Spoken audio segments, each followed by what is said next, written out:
Belum lama ini KPK sudah menetapkan 5 tersangka dalam dugaan suap proyek infrastruktur jalan di Sumatera Utara. Salah satunya Kepala Dinas PUPR Sumatera Utara. Lalu bagaimana mengusut tuntas kasus ini? Kami akan diskusikan bersama peneliti Pukat UGM Zainur Rahman dan anggota Komisi 3 DPR RI Nasir Jamil. Assalamualaikum, selamat malam semuanya.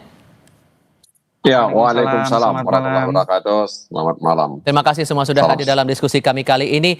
Bang Nasir, saya ke Anda dulu deh kalau begitu. Ini udah ada OTT lagi, masalah dugaan main-main dalam proyek jalan.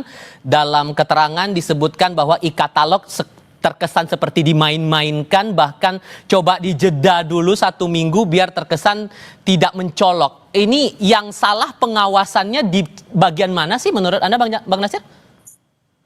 Ya, menurut saya pertama Kementerian Pendayagunaan Aparatur Negara Reformasi Birokrasi harus segera mengevaluasi program wilayah bebas korupsi dan wilayah bersih melayani. Jadi ada wilayah birokrasi bersih melayani dan ada wilayah bebas korupsi. Selama ini kan itu yang selalu dilakukan oleh katakanlah kementerian dan juga hampir semua instansi negara melakukan program itu, ya. Tapi ternyata masih ada hal-hal seperti yang terjadi di Sumatera Utara itu. Nah, karena itu menurut saya harus segera dievaluasi di mana letak kesalahannya atau ada yang tidak match dan sebagainya, sehingga kan terkesan oleh masyarakat ada program ini tapi kok ini terus terjadi, ada apa begitu, sehingga kemudian 2 program ini tidak menghilangkan kebiasaan buruk atau perilaku menyimpang dari aparatur sipil negara. Yang kedua menurut saya memang tentu saja gubernur itu mendelegasikan kewenangannya kepada para dinas dan sebagai kuasa pengguna anggaran, kemudian ada pejabat pembuat komitmen. Inilah yang harus mengevaluasi sebenarnya. Nah, ini kan ada persoalan, ya, dan tentu saja ini kan birokrasi yang tidak transparan, ya, tidak punya akuntabilitas, sehingga kemudian cenderung untuk mempermainkan katakan tadi e-katalog, sehingga kemudian itu dibuat agar kemudian untuk menggugurkan orang dan memasukkan orang-orangnya dalam itu. Nah, ini kerap terjadi memang dalam birokrasi kita. Nah, karena itu pengawasannya kan sebenarnya ada misalnya inspektur pengawasan di daerah, ya. Tapi kan ini kan dia kalau sudah ada kejadian baru kemudian memeriksa. Sebelum kejadian tidak dilakukan semacam pengawasan yang melekat terkait dengan masalah ini. Jadi benar-benar memberikan kepercayaan kepada dinas yang mengerjakan pekerjaan itu.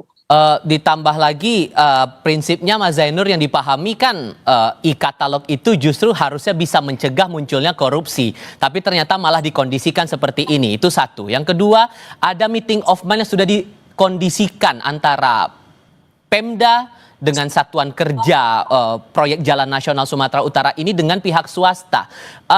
Bakal berhenti di lingkaran pelaku ini saja kah? Atau sebetulnya masih bisa meluas lagi nih penelusuran kasus dan pihak yang bisa dimintai pertanggungjawabannya? Harus diusut tuntas ya. Kenapa? Karena kan sebenarnya ini OTT KPK dilakukan di tengah-tengah. Ya, bahkan ini kan pekerjaannya belum dimulai. Bahkan sebenarnya proses pengadaannya sedang berlangsung. Nah, ini merupakan satu bentuk tindakan yang tidak biasa. Biasanya KPK memang menunggu, Mas Tifal.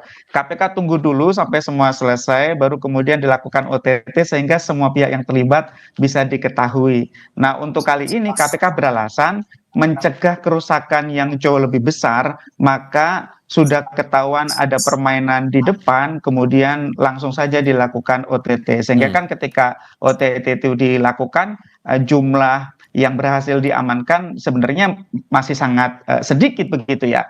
Padahal ini korupsi terjadi di 2 satuan kerja. Yang pertama adalah di PUPR Provinsi Sumatera Utara, dan yang kedua adalah di proyek pembangunan jalan nasional yang berada di bawah kementerian. Ini sebenarnya menurut saya cukup besar begitu ya. Kalau di total nilai proyeknya sekitar 230 miliar. Berdasarkan kasus-kasus lain Mas Tifal, itu kan biasanya ada fee 10% ya. Maka kalau fee-nya 10% itu ada sekitar 23 miliar seharusnya. Sehingga publik meminta kepada KPK untuk usut tuntas ini. Kalau ini sebenarnya kejahatannya belum selesai, belum sempurna, setidak-tidaknya dari awal siapa saja yang bermain itu harus diungkap dengan misalnya yang pertama follow the money, uang yang sudah terlanjur untuk dibagi-bagi itu bisa di tracing ke belakang. Yang kedua adalah komunikasi digitalnya Mas Tifal. Siapa saja yang kemudian merancang korupsi di dua tempat ini Mas Tifal.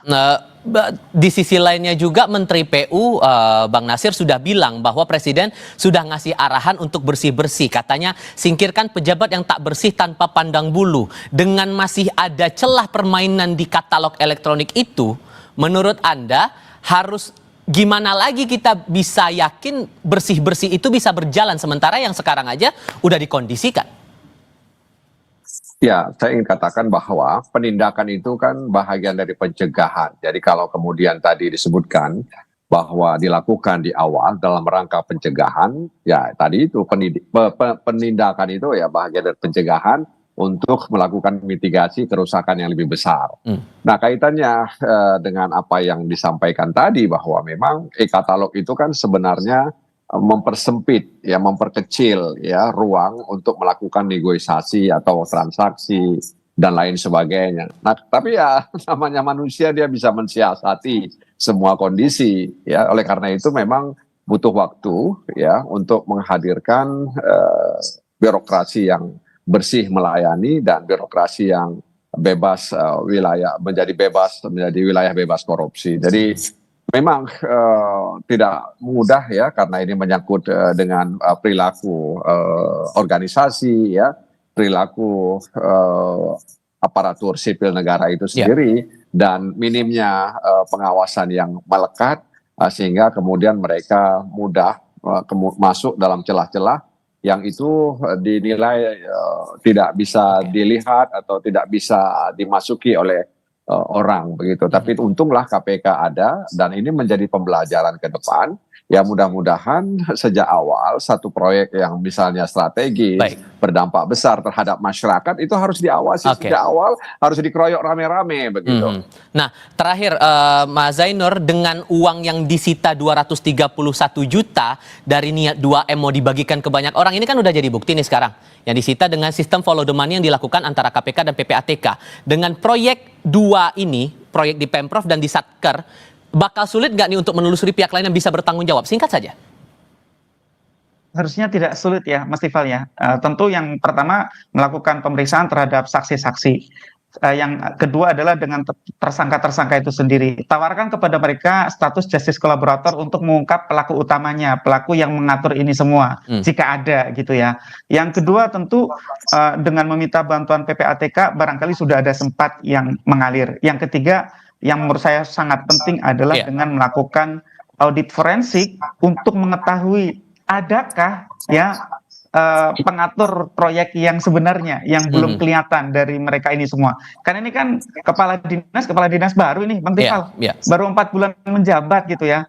Biasanya ya pejabat-pejabat yang baru itu ya tidak sekasar ini mainnya gitu ya. Sehingga yang perlu dilakukan oleh KPK memastikan ada atau tidak orang lain yang lebih kuat, yang lebih berkuasa, yang sebenarnya menjadi pengatur proyek, dan itu harus dibuka oleh KPK di hadapan persidangan nantinya, sehingga tidak menimbulkan tanda tanya di publik, Bang Tifal. Oke, Mas Zainur Rahman, Bang Nasir Jamil, terima kasih banyak sudah berbagi pandangan bersama kami kali ini. Sehat selalu semuanya, assalamualaikum, selamat malam.